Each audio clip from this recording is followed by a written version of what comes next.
One of the most legendary drummers of all time, if not maybe the most influential drummer of all time, Neil Peart, has passed away shockingly a couple days ago. News coming out today that he succumbed to brain cancer, and this is just sad stuff to report. So this is going to be a very personal episode, a very different episode. Neil Peart was a warrior, probably one of the, again, most influential drummers of all time. But he had dealt with adversity. He had fought through many obstacles in life that was thrown his way. The reason why I got into combat sports is I like that it deals with challenges and facing those challenges and dealing with adversity, coming back when you're down, when you're on the mat and getting up. And Neil Peart has been that type of guy in many ways. I'm going to go into his history in a moment. I just want to talk first about what he meant to me. I'm a musician by career trade. That's what I do every day. I'm a professional drummer. I do sessions for people. I teach.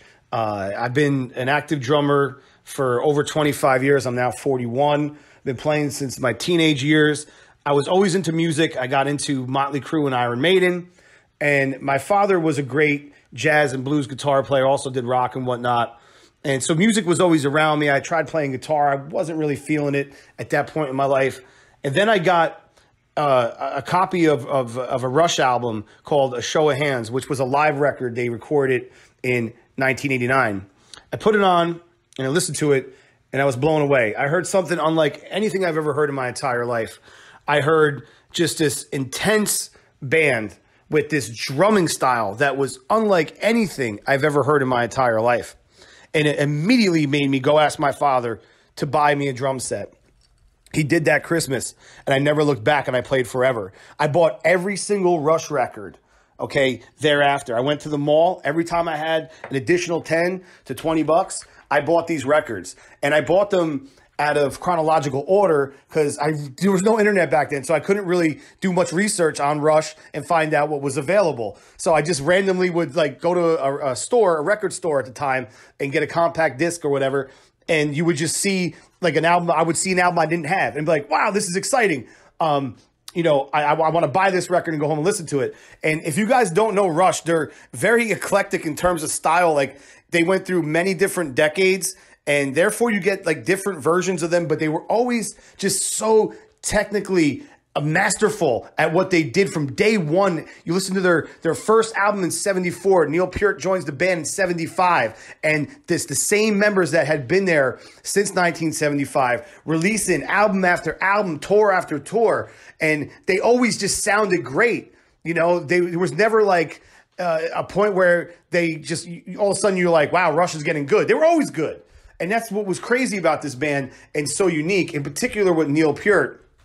Nobody drummed like him, okay? And again, he created legions of drummers. Whether you were into progressive rock, metal, there's guys that come out of the woodworks in hip hop and pop, and they give Neil credit. They give Rush credit for inspiration, for making them be an artist. And that's what I'm doing here now. My whole life has been music since I've been a professional drummer, earning income since the age of 15 years old, 16. I think I got my first paid gig. This is what I've done my entire life. I've ran businesses based off this. I've been on albums, recorded, done tours, all this type of stuff based on this, right? I'm not the most successful guy in the world at drumming and not the greatest in the world, but Neil always made me. His influence made me. I never met him personally. His influence would make me always try to be as good as him, okay? So whenever I approached anything, it gave me a different outlook, not only on drumming in my life, be as good as Neil Peart. You're going to do a podcast, make it as good as Neil would make it. He was a great talker. You're going to do this, you're going to write something. I used to be a writer, a journalist. Write as good as Neil Peart. You're a drummer. Drum as good as Neil Peart. But do it your way, but be as good. They set the bar extremely high, okay? And for me, there has not been a band that I've ever had the privilege of seeing live that put as much into their shows and their performance, and night after night just give it their all. And they went into their 60s in age doing that. And the band formed in the 60s. Think about that. It's crazy. They defied logic, okay? And then I'm going to be all over the place with emotion here. because this is a very emotional day for me. Rush has been a reliable constant in my life since I was a kid. It was like, you know, they would always be there. Every couple of years, they'd come back with another album. And I always loved the fact that I chose them as my favorite band, you know, because I always had them to rely on. And they always had the same members. They didn't get into trouble. They didn't set bad examples. I mean, every once in a while, I mean, you're in rock and roll, shit happens, okay? But you always knew that they were good guys, and you rooted for them because they were good guys. And they put out good quality music. And whether it was your style or not, you know, people respected them as great musicians, and it made people be more responsible as musicians to be better. You know, I know people that don't even like Rush at all, but they take influence by them because of how great they are as musicians. And that's what I loved about this band. And that's what I will always love about this band. It's going to be very difficult for me to listen to them anytime soon because I attach Rush with so many different memories. They went out there in 1976 for the 2112 album. After releasing a couple albums, the record sales were down. The label had threatened to drop them. They wanted Rush to make hits, you know, make something poppy. What did they do? They said, fuck it.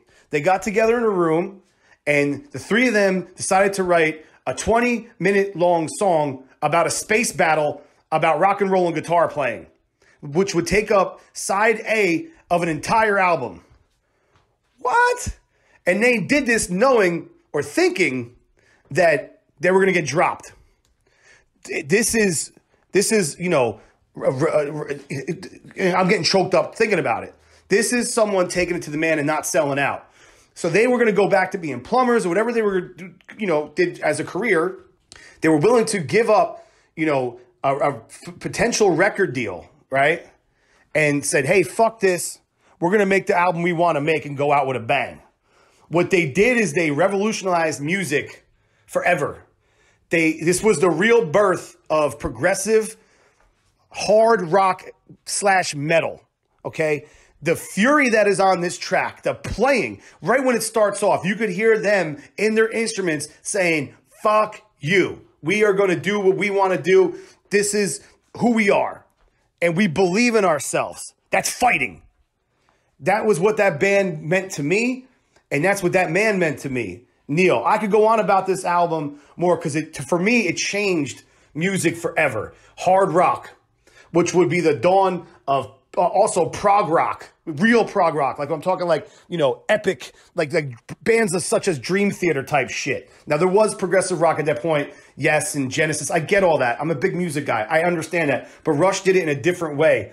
And then you look ahead to 77 where they release A Farewell to Kings. And then, you know, Hemispheres thereafter and all these, you know, just rock opera masterpieces that are long in length, and they have all these crazy time signatures and this wonderful playing at the time where they didn't use computers and editing.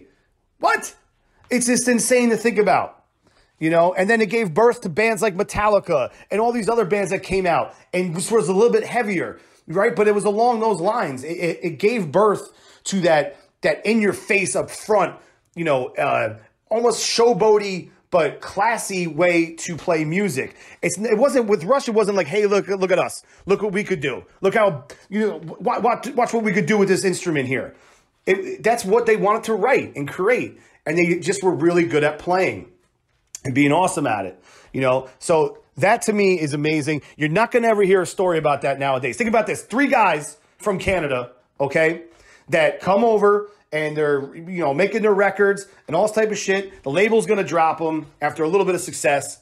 And they write a 20-minute song about a space battle that revolutionizes and changes music forever and inspires millions of other musicians for generations to come. Never will be done ever again. And the odds of that ever happening to begin with is insane. But wow, amazing. All right. So another thing about Neil, besides him being an amazing player, okay, the obvious, he went through some significant adversity. You know, when tragedy struck him, he lost his daughter had passed away in a car accident. His wife then died of cancer. He went on a journey after that where he was, you know, mentally challenged with some of the hardest things that anyone can get hit with in life, in losing a partner and, of course, your kid. Terrible. I believe his dog died around that period. He went on a motorcycle trip. He wrote a book about it.